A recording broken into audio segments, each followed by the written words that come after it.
자, 우리가 에베소서를 계속 말씀 묵상합니다. 좋은 말씀 같은데 이게 구체적으로 내 마음에 와닿아야만이 은혜가 될 줄 알고서 제가 그 일에 조금 도움을 드리고자 이 말씀을 전하는 것입니다. 설교 제목은 이런 기도를 하게 하소서. 이런 기도가 어떤 기도인가? 이 기도의 핵심이 뭔가요? 결국은 감사한다는 겁니다. 감사한다. 그런데 에베소 교회 교우들이 바울에게 한 짓을 봤을 때에는 감사할 것이 하나도 없습니다. 감사하게 기도할 수 있는 비결이 어디에 있냐라는 겁니다. 이 대단히 중요한 거예요. 우리가 어떤 나에 기대한 거나 또한 현실에 놓여 있는 형편을 봤을 때 감사한 것이 아니고 이것 때문에 감사한다. 이게 뭔가? 오늘 주신 말씀 보게 되면 주 안에서 감사한다. 도대체 주 안에 있다는 말이 무슨 말인가? 주님과 잇대어 살아간다라는 말로 이야기할 수 있습니다. 결국은 믿음이라는 게 그런 거죠. 믿음은 우리 눈에 보이는 그것도 내 욕망이 이루어지는 것, 그것이 아니라 하나님이 우리에게 약속하신 말씀과 하나님이 하신 일을 인하여서 우리가 살아가는 거예요. 이게 믿음인 것입니다. 자, 감사함으로 인하여서 결국은 우리가 이 놓여 있는 환경이 변화가 되어집니다. 그런 것이 성경에 나와 있지요. 그리고 감사함으로 인하여서 내 마음에 있는 복잡한 것이 해결되어지는 것이에요. 이 감사라는 게 얼마나 중요한가. 그러니까 이게 이제 덮어놓고 뭐 좀 감사하자라고 말할 수도 있겠죠. 그러나 그 과정들을 얘기하면은 덮어놓고 감사하기 좀 어렵습니다. 어려우니까 우리가 주 안에서 감사하자라고 말하는 것입니다. 그렇습니다.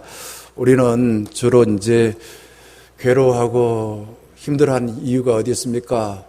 내가 기대한 것이 이루어지지 않거나 또한 눈에 보이는 것이 내가 살아갈 좋은 환경이 되지 못해서 그렇지 않습니까?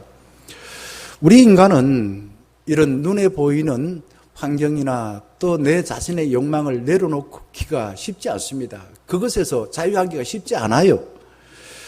자, 우리는 예수를 믿는 이유가 나 자신의 초월, 나의 초월이라는 것은 내 능력이나 내 지식이나 내 경험, 살아왔던 삶의 흔적들을 뛰어넘어서서 살기 위해서 예수를 믿는 것입니다.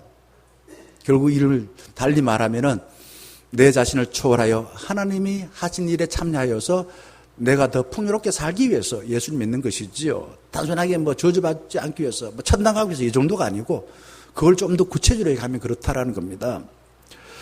우리가 오늘 주신 말씀을 깊이 묵상하여서 감사함으로 인하여 우리 놓여있는 문제가 해결되어지고 내 마음에 혼탁한 생각들이 정돈되어 평안하여 늘 감사하며 살아가면 참 좋겠습니다. 자, 사도 바울 에베소 교회를 향해서 16절에 이렇게 기도합니다. 뭐라고 기도합니까? 너희가 누굽니까? 너희는 에베소 교회의 교우들입니다. 이들을 말미암아 감사를 그치지 아니하고 감사. 이유가 뭡니까? 에베소 교회로 말미암아 이렇게 말합니다. 도대체 에베소 교회가 뭘 해줬습니까? 해준 게 별로 없어요. 말씀드린 것처럼 오히려 무거운 짐만 안겨주고 거짓만 안겨주고 기대했던 거 하나도 주지 않았습니다.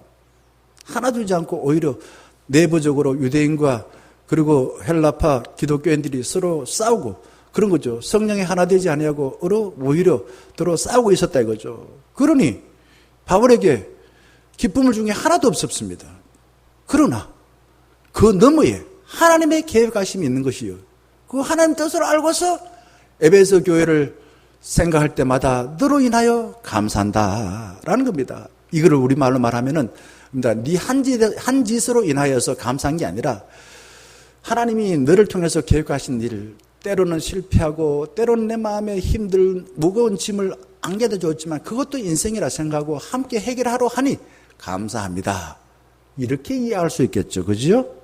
바울은 지금 현재 감옥에 갇혀 있습니다. 핍박받습니다. 한 일들 에베소 교우들이 하나도 알아주지 않습니다. 그럼에도 불구하고 감사하기를 그치지 않고 있다. 연발 감사 한다는 겁니다. 사람은 내가 눈으로 보는 현실을 전부로 알고 판단하여 일희일비합니다. 이 인간의 마음이 그렇지요. 그런데 바울은 현실 그 너머에 눈에 보이지 아니하시는 주님께서 나를 통하여 하실 일이 뭔가? 이방인들의 사도로 세워줬고 그 명령에 순종하여 에베소 교회를 세웠다. 하나님의 뜻에 순종하여 에베소 교회를 세웠다. 이것을 늘 기억하고 있는 거예요. 그래서 에베소 교회뿐만 아니라 어디 있든 간에 감옥에서든 아니면은 배에서 파손당하여 물에 빠져가지고 허우적 끓일 때든지 뱀에 물려 그냥 죽을 때든지 뭐 어째든지 그냥 자기가 현재 해야 할 일이 뭘까? 하나님께 감사합니다. 저를 들어서 이방인들의 사도로 세워주시니 감사합니다 라고 생각하여 놓여있는 문제들과 감옥 그런 것에 의해서 낙심하고 절망하고 원망하지 않았다라는 겁니다. 예수를 오래 믿고서도 평생 내 문제만 두고 기도해도 내 문제가 더 커져서 원망할 때가 많습니다. 잘 들어보시기 바랍니다. 기도했는데 왜 문제가 해결 안 되고 더 커지고 그 문제로 인해서 내 절망할까? 이유는 문제만 보았지 내가 믿는 하나님이 내 문제를 어떻게 해결하시는지 기도하지 않았기 때문에 그렇습니다. 하나님이 주어가 되어서 이 문제를 어떻게 해결하실지 그거를 하나님께 기도하지 않았다 이거죠. 그래서 기도할 때에 중요한 것은 내가 누구한테 기도하느냐 이거죠. 기도하는 대상이 중요합니다. 우리는 하나님께 기도해요. 하나님은 저 바위하고 달라요. 저 나무하고 다릅니다. 하나님은 나무를 만드신 창조자시고 그 바위를 만드신 창조자시지 그 바위가 동급이 아니에요. 인간의 생각과도 다릅니다. 그래서 성경에서는 하나님은 우리 옹기와 같은 우리를 만드신 그 옹기쟁이라고 이야기합니다. 피조물이라 이거죠. 하나님은 그런 분인 줄 알고 하나님의 창조하심과 회복하여 주심과 생명을 풍성케 하신 하나님께 기도를 해라 이거죠. 그게 기도 내용이 돼야 됩니다. 그래서 기도할 때는 기도하는 대상과 기도하는 내용이 중요하다라는 것입니다. 그런데 약삭빠른 세상에는 인간의 심리를 잘 알고 내가 네 소원 들어줄게 라고 하며 유혹하는 가짜들이 판을 치고 돈을 잘 벌고 성공하는 게 많습니다. 이거 참 알기 어려워요. 사람이 자기 소원 들어준다면 다 진짜인 줄 알아요. 생각이 깊지 않는 사람은 나의 소원을 들어줄 우상을 내가 만들어 놓고 내가 만든 우상 앞에 빌지만은 결과는 허무합니다. 아무것도 없어요. 십계명에서 두 번째 계명이 이렇습니다. 우리를 위하여 우리를 닮은 형상을 만들지 말라. 이 글자는 다 알아요. 무슨 뜻일까요? 하나님을 내 수준으로 끌어내리지 말라고 했는데 우리는 자꾸 하나님을 내 수준으로 끌어내리고 살려고 하고 있습니다.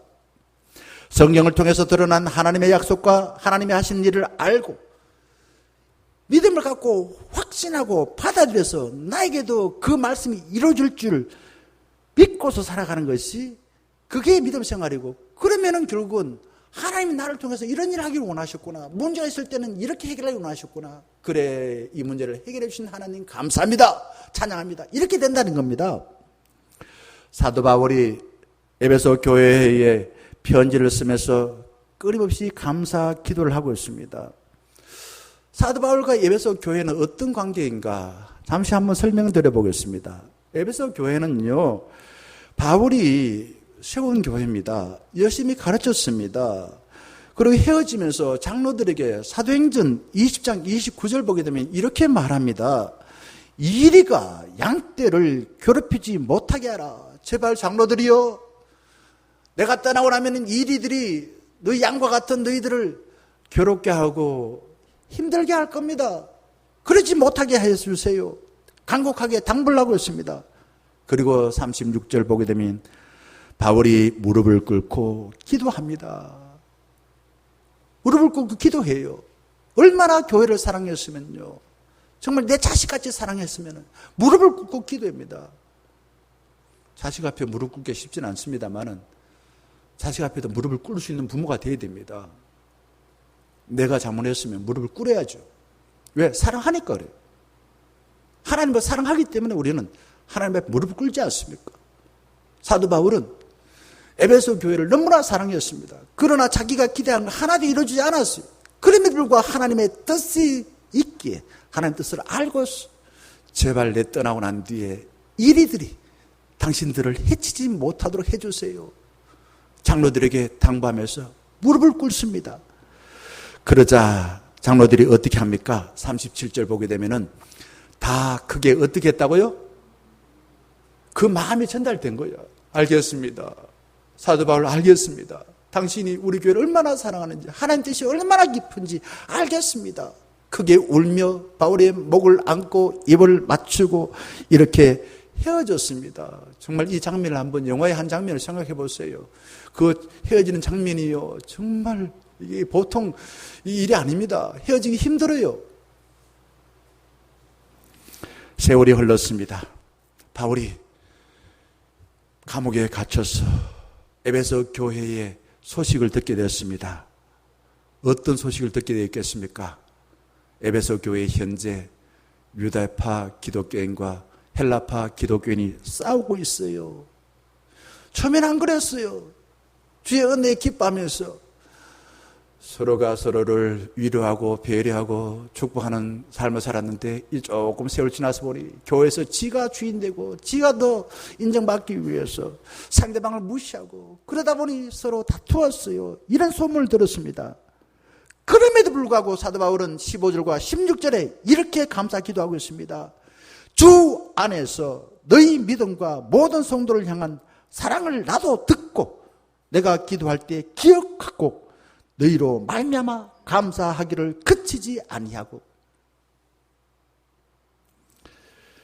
저는 이 사도 바울의 기도를 인간적으로 생각하면 이해하기 어렵습니다. 만약 제가 섬겼던 16년 가까이 섬겼던 교회에 믿음 위에 굳게 서고 평안하여 든든히 서가더라 부흥하더라 라는 소식을 듣게 되면 제 기분이 좋겠습니까? 나쁘겠습니까?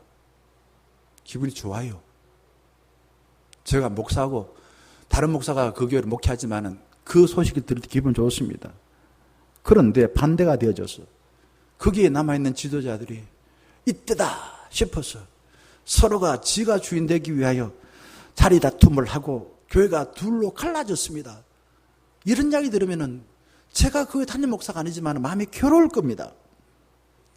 부모가 다 큰 자식을 두고 오래간만에 멀리 타국으로 여행 갔다고 합시다. 멀리서 카톡으로 전화를 합니다. 얘들아 잘 있니?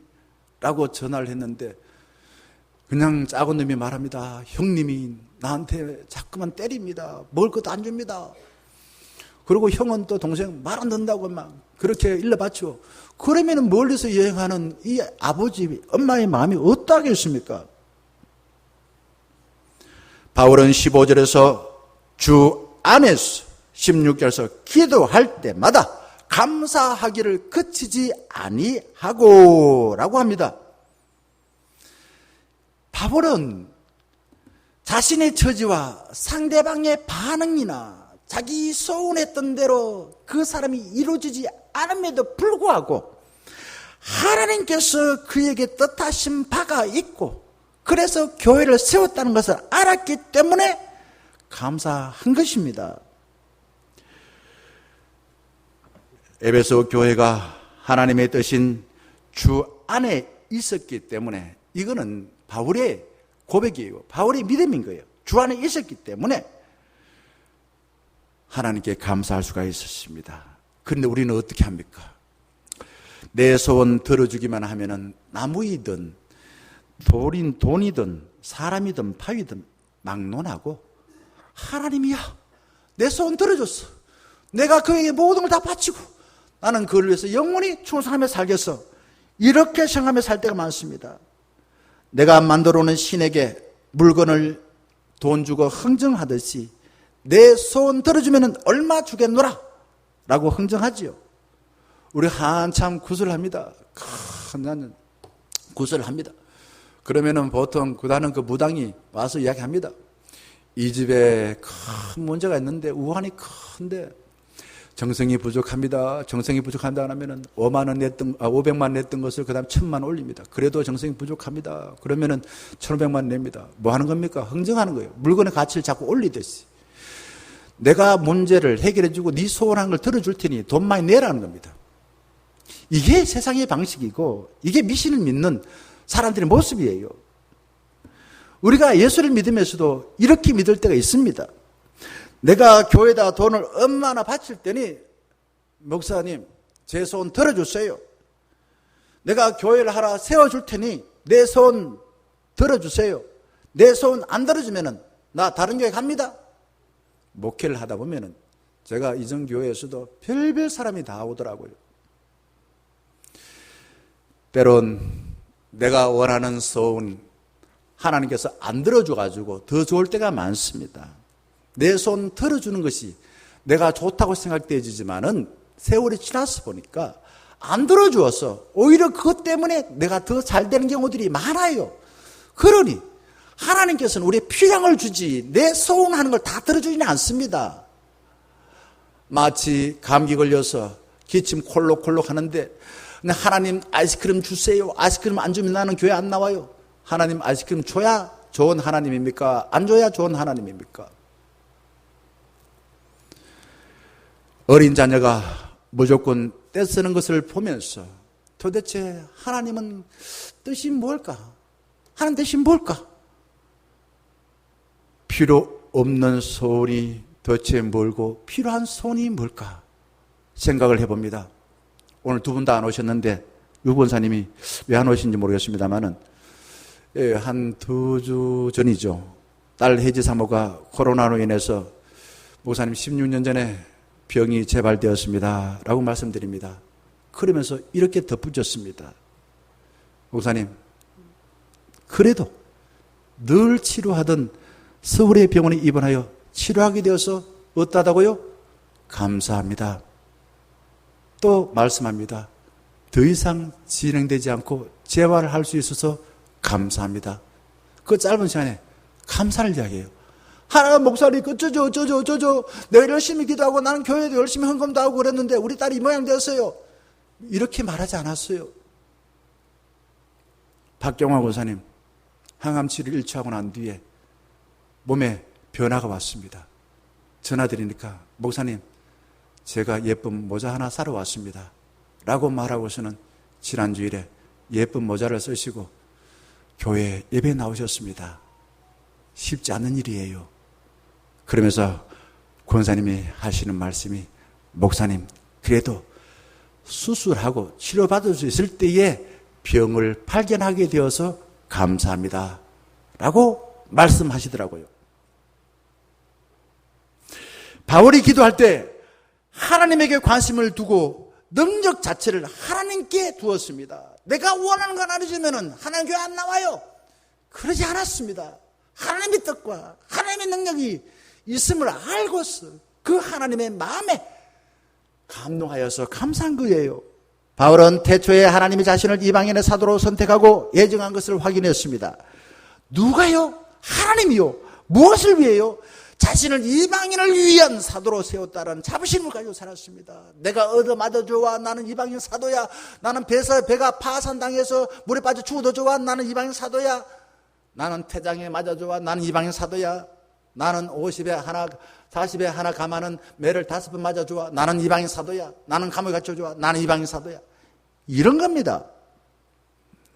바울은 하나님께서 보낸 자로서 이미 하나님이 본을 보여주셨던 예수 그리스도를 본받아서 그의 삶을 산 것입니다. 주 예수 그리스도를 본받아서 살았다라는 겁니다. 왜? 하나님의 뜻을 온전히 예수님께서 이루셨기 때문에 그렇습니다. 16절 말씀 보세요. 이렇게 말합니다. 하나님께서 어떻게 하셨나? 하나님을 아는 지혜와 계시에 16절 안 나오나요? 계시와 성령의 계시의 성령을 사모하라고 고민했습니다. 하나님 아는 지혜와 계시의 성령을 사모하라 이렇게 말하죠. 기억하는데 뭘 기억해야 되는가? 하나님의 지혜, 하나님의 그 능력을 사모하라고 교문하고 있습니다. 우리 그런 말 하잖아요. 아는 만큼 보인다. 저는 성경을 아는 만큼 하나님 마음을 깨달아서 내 자신의 삶을 오롯이 살 수 있다고 생각합니다. 나도 이런 처지였지만, 내가 기대하는 다 이루어지지 않았지만, 사람이 나를 볼 때 어떻게 생각하는 관계없이 하나님께서 나에게 이런 사람을 세우셨구나. 성경을 보고 하나님 마음을 알 때 내가 살아야 될 삶을 살 수가 있는 것이에요. 그래서 다른 사람들에게도 감사합니다 라고 하면서 하나님 말씀을 깊이 느끼고 하나님 마음을 알고 살면은 어떤 처지에도 감사하며 살 수가 있습니다 라고 다른 사람에게 말할 수 있는 사람이 되어진다는 겁니다. 하나님은 에베소 교회 성도들을 창세전에 예정하시고 선택하셨는데 에베소 교회 현재는 어긋나는 삶을 살았습니다. 하나님의 뜻과 어긋나는 삶을 살았어요. 그럼에도 불구하고 하나님은 이 에베소 교회를 예수 그리스도의 십자가의 피를 통하여 흠없고 거룩한 주의 자녀로 삼아 주셨다는 것을 믿었던 것입니다. 바울은 감옥에서 에베소 교회가 자기가 원하는 대로 믿음 생활을 하지 않아서 야 이놈들아 내가 진짜 속이 끓는다. 얼마나 누가 가르치더니 이렇게 말하고 그 교회를 향해 원망하지 않았습니다. 오히려 나하고 너하고 즉 나하고 에베소 교회 성도들이여 주일에 더 참여하여서 주님께 감사합니다 라고 권면하고 있습니다. 사도 바울은 편지를 쓸 때마다 감사합니다 라고 인사합니다. 성경 전체에서 감사라는 단어가 몇 번 나온지 아십니까? 저도 몰랐어요. 찾아보니까 196번 나왔습니다.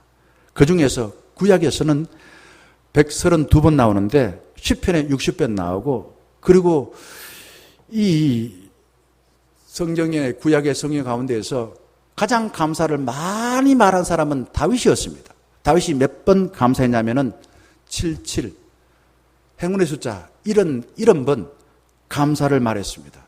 그런데 다윗의 인생이 어땠겠을까요? 늘 감사하는 그런 삶을 살 수 있는 환경이 되었을까요? 절대로 그렇지 않습니다. 절대로 안 그래요. 다윗이 감사를 그렇게 말했는데 다윗은 기구한 삶을 살았습니다. 왕이 되기 전부터 7명의 형들로부터 엄한 과시를 받았습니다. 자기가 왕이 되려고 전혀 생각하지 않았는데 어느 날 사울 선지자가 와서 막내 다윗을 왕으로 기름 부어 주셨습니다.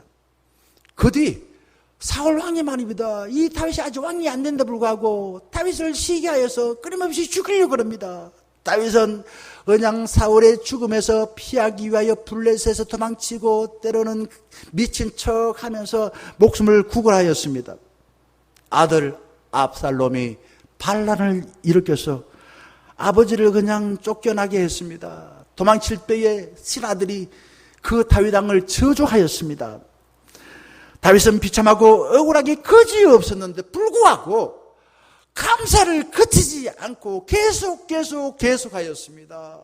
이름은 감사를 하여서 그의 삶을 바꿔나간 것입니다. 신약에서는 감사가 64번 나옵니다. 그 중에서 바울이 48번 했습니다. 바울이 어떤 일을 하고 어떤 처지에 있었습니까? 말씀 안 드려도 잘 아시지 않습니까? 바울이 지금 현재 만날 첫날 훈장 받고 만날 첫날 그냥 어디에 맛있는 거 얻어먹고 말입니다. 만날 첫날 사람들의 대접을 받고 그렇게 했습니까? 지금 현재는 감옥에 갇혀 있어요. 그가 10년 동안 전도 여행을 하고 난 뒤에 사람들이 인정해 주었습니까? 아니에요. 그럼에도 불구하고 감사할 수 있던 비결이 어디 있을까? 골로새서 2장 6, 7절 말씀을 한번 봅시다. 이렇게 말합니다. 그러므로 너희가 그리스도 예수를 뭐로 받아요?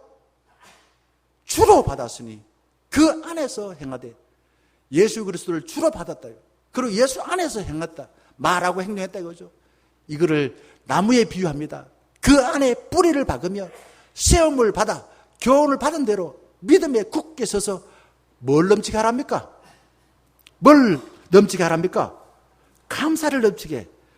잔량이 언제나 넘치면 이렇게 찬양할 때 기분 좋아지지 않습니까? 이렇게 예수 그리스도 안에서 뿌리를 받고 살아가니까 예수님의 생각이 내 생각 되고 예수님의 뜻이 내 뜻이 되어지고, 그래서 내가 처해진 환경이 나쁨에도 불구하고 사람들이 알아주는데 불구하고 감사함을 넘치게 하는 삶을 살 수가 있었다라는 것입니다. 여러분, 가뭄이 심합니다.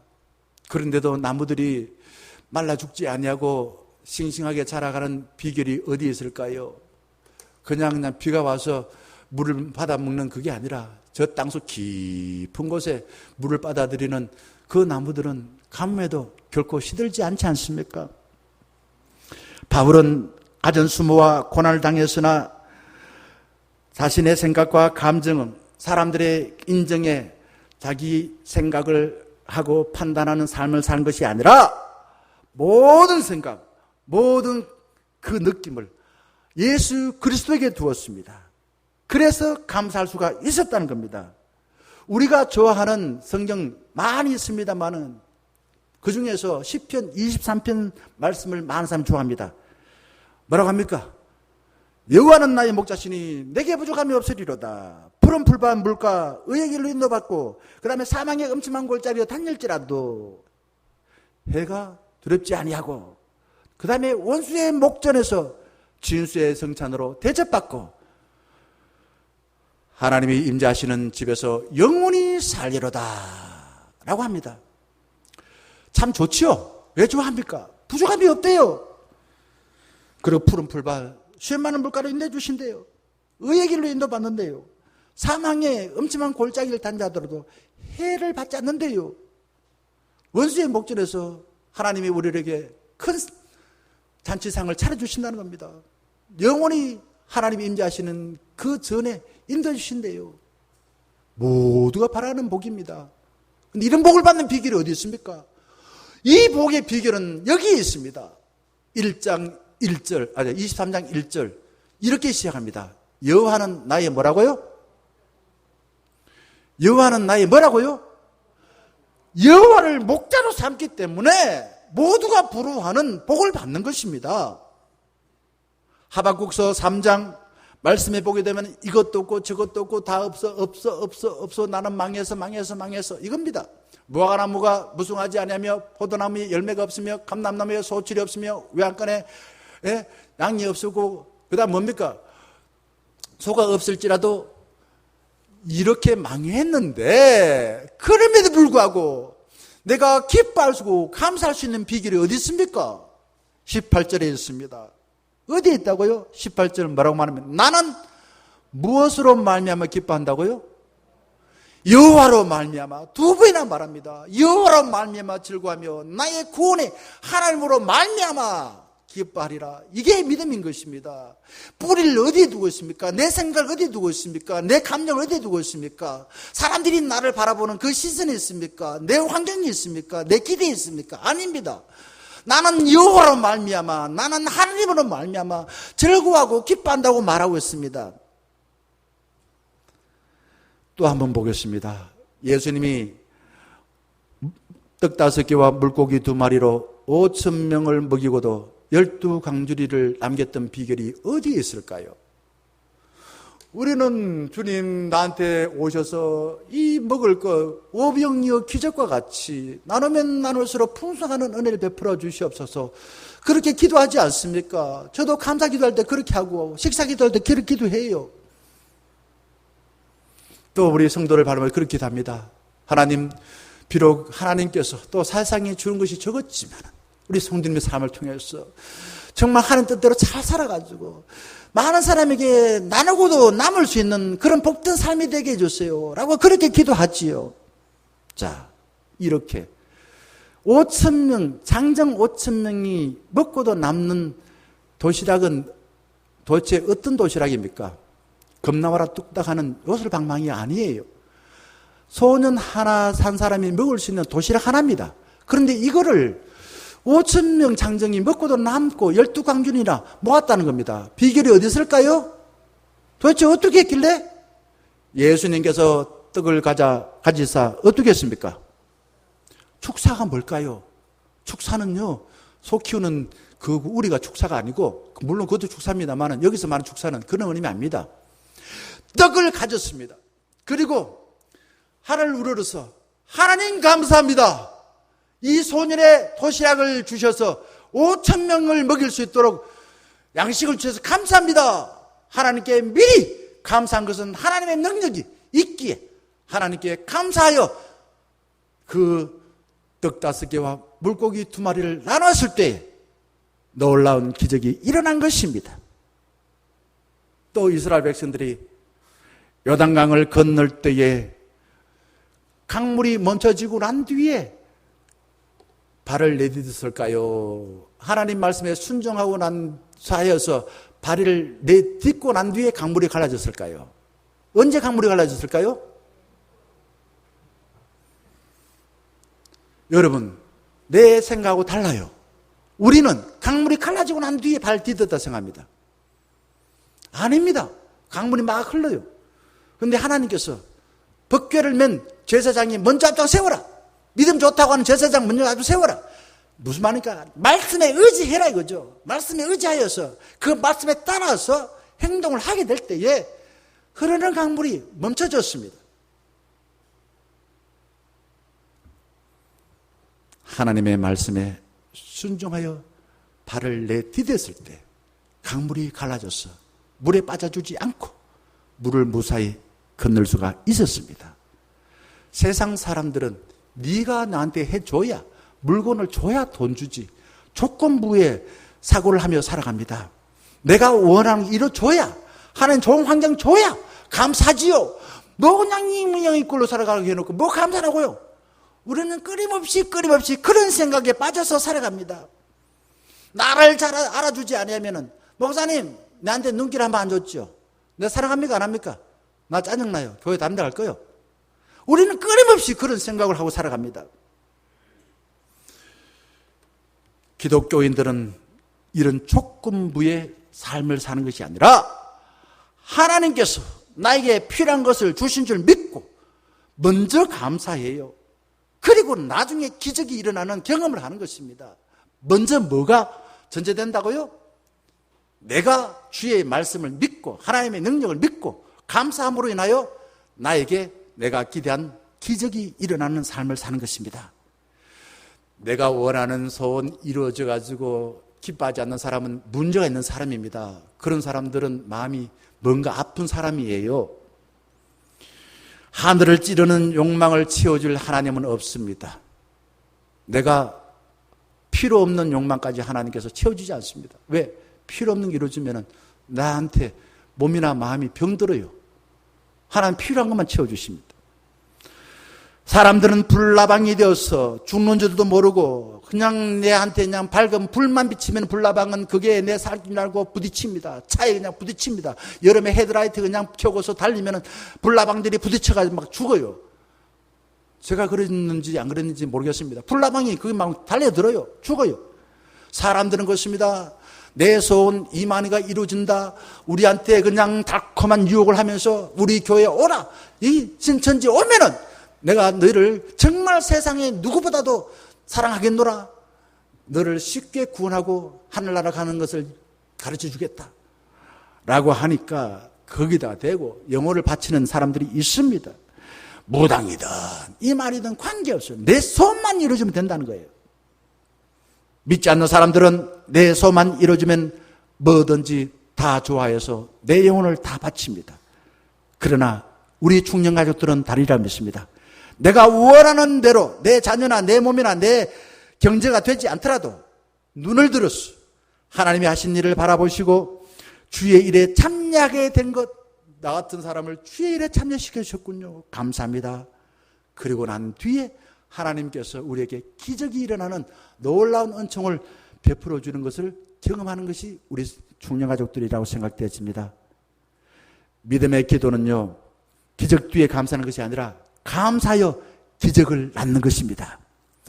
바울은 비참한 감옥에서 에베소 교회 교우들을 향해서 4가지 소원을 두고서 계속 기도합니다. 17절 말씀, 하나님을 알게 하시고, 하나님은 어떤 분인가, 하나님은 어떤 분인가, 이걸 알게 하시고 라고 하면서 결국은 하나님의 성품과 하나님의 능력을, 우리에게 약속하신 하나님의 약속, 이거를 알고서 나도 주의에 참여하게 되어서 감사합니다라는 겁니다. 여러분, 하나님을 알게 되면 알게 될수록 우리는 하나님을 더 알고 싶어져요. 그냥 하나님을 그냥 대충 알면은요, 하나님 아는 거 별로 관심이 없어요. 찬양하지 않습니까? 예수도 알기 원하네. 크고도 넓은 은혜와 대속해 주신 사랑을 간절히 알기 원하네. 예수를 알고 싶고, 하나님의 능력을 알고 싶고, 하나님이 하신 일을 알면은 알수록 더 알고 싶어 해요. 이게 은혜의 바다에 빠지는 것입니다. 18절 말씀에는요, 사도 바울이 에베소 교회를 향해서 이걸 위하여 기도하고 있습니다. 왜 에베소 교우들을 불렀는지 그 소망을 아세요. 그 소망을 아세요. 부르심의 소망을 알아라고 에베소 교회를 향해서 기도하고 있습니다. 저도 그렇게 기도하기를 바랍니다. 하나님 성도들은 자꾸만 조건부 사랑을 갖고 살라 그래요. 세상의 기준을 가지고 자신을 보고서 나는 아무것도 할 수 없다고 낙심하고 절망하고 살라 그래요. 하나님 아닙니다. 하나님 우리를 불러주시지 않았습니까? 주의 자녀로 불러주시지 않았습니까? 저희들을 통해서 어떤 삶을 살기로 하십니까? 하나님 나라를 위해서 주의 참여하는 우리 충령교회 가족들 되게 해주세요. 부르심의 소망을 알고 그 소중한 삶을 살기를 바라며 기도하기를 저는 끊임없이 하고 있습니다. 주님은 모든 피조물이 예수 그리스도를 중심으로 하여 너희들은 나의 가족이야, 너희들은 나의 시민이야, 그러니 나의 부르심을 알고 하늘나라를 소망하며 함께 손을 잡고 살라 라고 당부하고 있습니다. 우리가 이 세상에 살면서 내 소원, 내 기대하는 게 이루어지면 얼마나 좋겠어요. 이루어지길 바랍니다. 그러나 그것이 이루어지지 않는다고 해서 내 인생 살 필요가 없는 게 아니에요. 하나님이 우리를 부르셔서 하나님 나라를 살 수 있는 소망을 주셨습니다. 내 자녀들에게도 하늘나라를 살 수 있는 소망을 주셨습니다. 우리 모든 충령가족들에게도 그런 소망을 주셨습니다. 그러니 내 기대와 내 소망, 내 환경 너머에 계신 하나님의 부르심의 뜻을 알고 그 소망을 위해서 살아가는 우리 모든 충령가족들이 되기를 바라겠습니다. 내 생각이 아니라 성령님의 가르침과 인도를 받게 될 때에 내가 살 소망을 깨달아 알게 되어 그 소망을 가지고 살 수가 있습니다. 그 다음에 18절 보게 되면 성도 안에서 그 기업의 영광의 풍성함이 뭐며, 기업의 영광의 풍성함이 뭐냐? 이거를 알아라 그죠. 하나님께서 에베소 교회들 성도 앞에 왜 안에서 그 기업의 풍성, 기업이 뭔가? 하나님의 자녀로서 하나님의 약속한 풍성한 그 영광, 그 은혜를 받아서 하나님이 기뻐하실 그 삶을 한번 생각해봐라 그죠. 자꾸만 네 생각에 갇혀있고 네 환경에 갇혀서 하나님이 너를 통해서 주의 자녀 삼아주신 목적이 뭔지를 모르고 자꾸 생각하고 살아가지. 그래서 낙심하고 절망하고 살아가지. 여러분, 하나님은 우리를 태초에 예정하시고 선택하여 주의 자녀로 입양시켜 주셨습니다. 그러니 내 생각 넘어, 내 기분 넘어 성령님의 가르침에 따라서 너는 나의 자녀야. 사랑하는 충령가족들아, 내가 너를 사랑한단다. 너는 나의 자녀란다. 내가 너를 얼마나 기뻐하는지 이 십자가를 바라보라. 왜 십자가에 내 아들이 죽었겠나? 왜 하나님이 왜 죽었겠나? 내가 너를 사랑한단다. 그래서 하나님의 자녀로서, 하나님의 백성으로서 내가 너에게 약속하신 그 풍성한 영광을 누리고 살아가라. 그렇게 당부하고 있습니다. 우리가 받을 몫이 얼마나 큰지를 아는 사람들은 오늘의 어려움을 이길 수가 있습니다. 하나님은 우리에게 시시한 싸구려가 아니라 그 어떤 것과도 비교할 수 없는 좋은 것을 약속해 주셨습니다. 하나님 나라를 약속해 주셨습니다. 하늘 나라를 우리를 통해서 이루라 라고 우리에게 아주 그냥 무거운 사명을 약속해 주셨다. 얼마나 우리를 대단하게 생각해 주셨으면 그러한 사명을 주셨을까요? 쓸모없는 사람이 아닙니다. 쓰레기통에 버릴 사람이 아니에요. 하나님은 우리를 하늘나라를 살 소망을 주셨습니다. 그 시시한 것에 목숨 걸지 마시고 하나님 나라를 살 소망을 깨달아 알아. 날마다 주님께 감사하며 살 수 있기를 바라겠습니다. 그 다음에 19절 말씀 이렇게 말합니다. 믿는 우리에게 베푸신 능력의 지극히 크심이 어떤 것을 너희로 알게 하시기를 구하노라. 능력의 지극히 크심. 이게 능력이라는 말 참 좋아요. 좋아하잖아. 능력. 이 에베소 교우들은요, 에베소 교우들 돈 많이 벌게 해주세요. 그들 말입니다. 큰 권력 갖게 해주세요. 그들이 똑똑한 머리를 갖게 해주세요. 뭐 이렇게 말하지, 기도하지 않았습니다. 하나님의 능력을 알게 해주세요. 그리고 그 능력 믿음으로 우리를 통해서 하나님의 능력에 참여하는 사람이 되게 해주세요. 라고 간절하게 기도하고 있습니다. 그래서 19절에서 22절 말씀 보게 되면 능력과 비슷한 뜻인데 네 가지가 나옵니다. 뭐 나옵니까? 이렇게 나와 있어요. 우리 정용사님이 얼마나 친절한지요.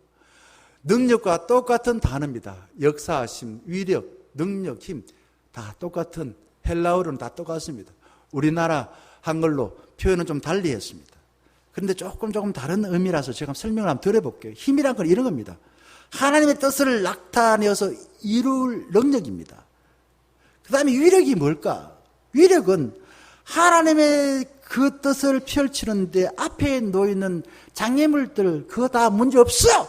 앞에 돌비가 있나, 바위가 있나, 다이너마이트 같은 하나님의 능력으로 깨버려. 이게 이제 바울이 때로는 파산당하고 때로는 옥에 갇히고 그런 바위 같은 장애물이 있었잖아요. 그거 문제 안 됐어요. 역사심이 뭡니까? 하나님은 우리에게 이미 말씀을 믿고 하나님의 능력을 알기에 믿는 사람을 통해서 하나님의 그 능력을 드러낼 힘을 우리에게 주셨다 이거죠. 그걸 내재된 가능성, 내재된 힘. 어찌 보면 발전기를 말하면 자가 발전기. 그냥 전기선 끊어지면은 그냥 전기 안 들어오는 게 아니라 그 하나님의 뜻을 실현하는 가능성을 우리에게 주셨다 이거죠. 그 다음에 마지막 능력은 하나님의 뜻을 이루내는 힘을 말하고 있습니다.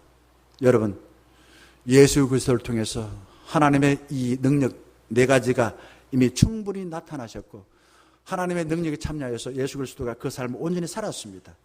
예수 그리스도 안에서 하나님의 능력이 이미 역사했습니다. 이 사도 바울은 이미 역사하신 예수 그리스도의 그 삶을 십자가에 비참히 죽었어요. 그래서 사람들은 예수가 다 죽었구나, 이제 하나님 능력 끝났구나, 그렇게 생각했습니다. 그런데 하나님은 다시 살려주셨습니다. 그리고 하나님 보좌 우편에 앉아주셨습니다.